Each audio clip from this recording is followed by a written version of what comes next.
Welcome to the Real Football Factories. In this show, we're talking to football firms in the Midlands. We're going to be learning about some of the big issues surrounding these firms. We're going to examine the issue of race. Now, the Midlands is a multicultural area, but is that reflected in the firms? I mean, the stereotypical hooligan is a racist, but is that really the case in the Midlands?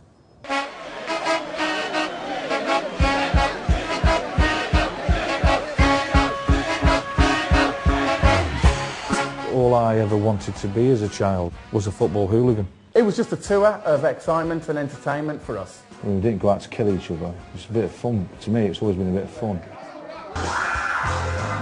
The Midlands is a culturally rich and diverse region. Birmingham and Leicester are among the most ethnically mixed cities in the country, while elsewhere in the region, the home of the Industrial Revolution, a strong sense of community and identity is developed through generations of industrial hardship. The Midlands roughly stretches from the Stoke in the north to Stratford-upon-Avon in the south, and from Leicester in the east to Wolverhampton in the west. My journey is going to take me to all corners of the Midlands, where I'm going to meet firms with feared reputations across the UK. My aim is to learn the inside story to these firms. I had a little rumour that your pal in the firm could give up heroin, but couldn't give up being a hooligan. Is that true? Yeah, that is true.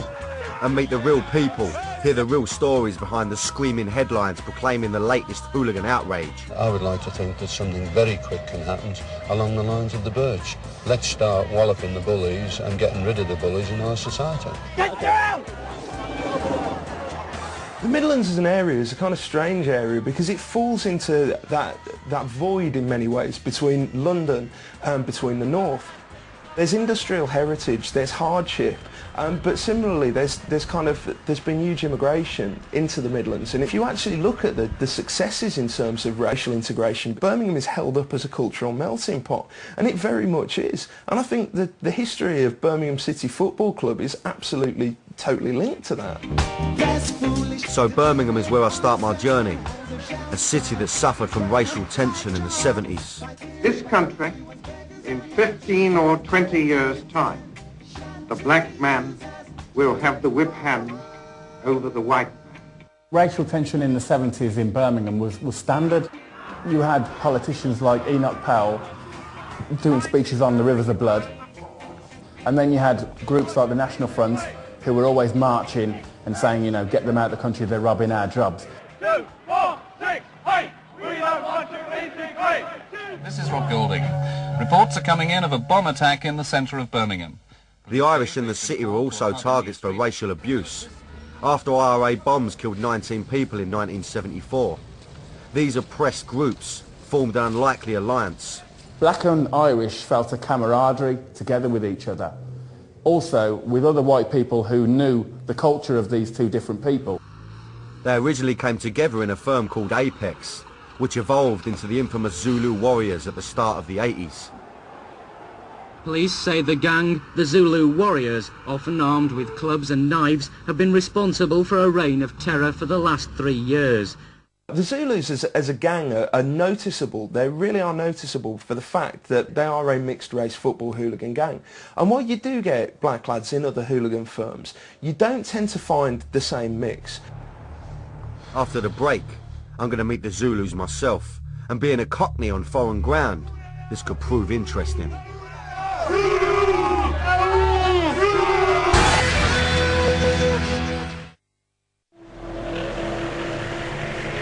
Onore, rispetto, pachelijk, forza, geweld, drak. My journey through the Midlands firm starts in the country's second city. In 1982, the Zulu Warriors, Birmingham City's infamous mixed-race hooligan gang, was formed. Fans chanted the word Zulu at a Man City away game, and the firm was born. Like the African warriors in the Michael Caine film, the Birmingham Zulus took no prisoners, and their war cry sent a chill down the spine of opposing firms, as I'm about to find out.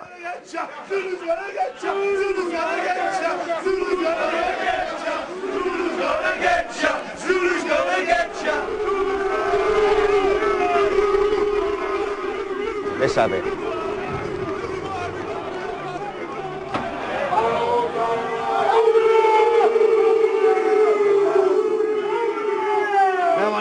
Michael Caine felt.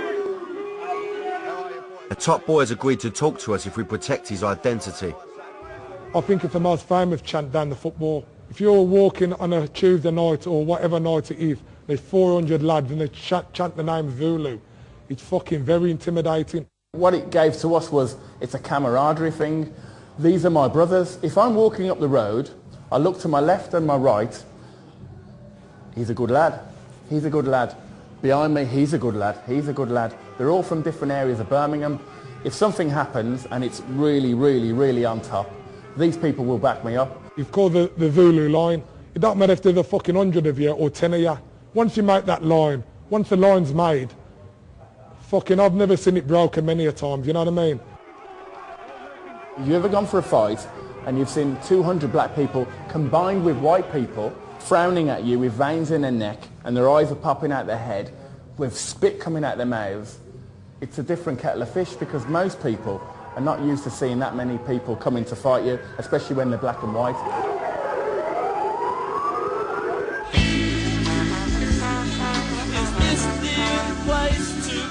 The Zulus reflected a fusion of black and white culture at a street level in Birmingham. How important was the music scene for the Zulus? The bands that were coming through in the late 70s, you know, bands like the Specials, the Beat, UB40, they brought a lot of camaraderie together between black and white. And you could fight to that fucking music. Yeah. It was fantastic for having a battle in a fucking disco.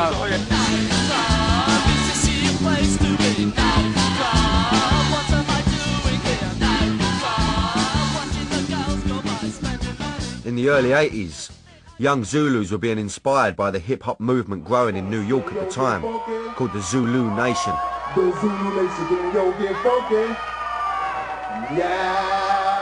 One track that did it, Zulu Nation, was Africa Bambata, the Soul Sonic Force, and the track was called Planet Rock. Planet Rock! It's very easy to change your dance moves to martial arts. So a lot of the guys who came from the dance scene were good fighters.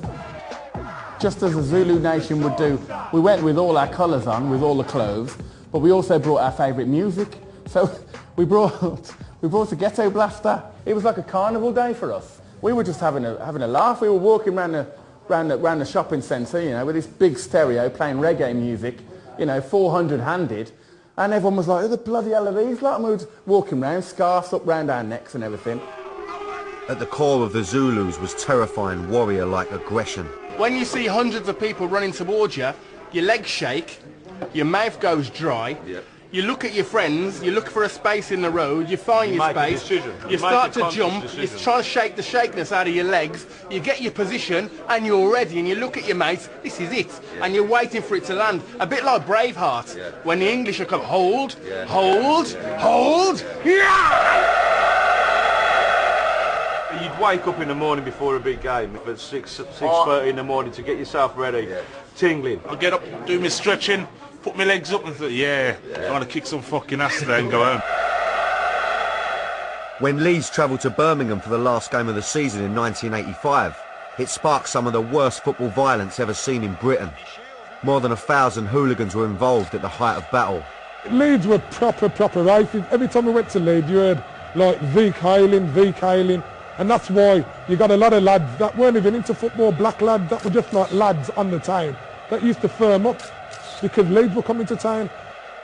Blues fans reacted in a way that I've never seen them react ever. They've just completely invaded the pitch, about 1,000. All the Leeds jumped back in their end and now you just watched in amazement about what was going on. And that went on till about 6 o'clock on the evening. Have you ever seen like Saving Private Ryan or Platoon? Combine them without the bullets and you've got Blues Leeds. It wasn't just going in one area, it was going all over the place. It was absolutely crazy.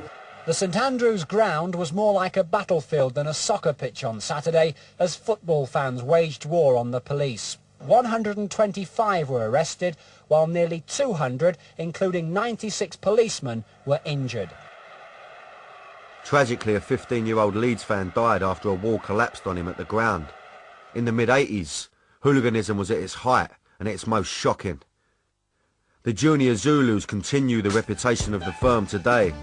The explosion of gang culture in Birmingham means there may not be the same numbers of black hooligans in the Zulu firm, but the principles of togetherness still apply. The Zulu is one, a whole, right? That means older lads.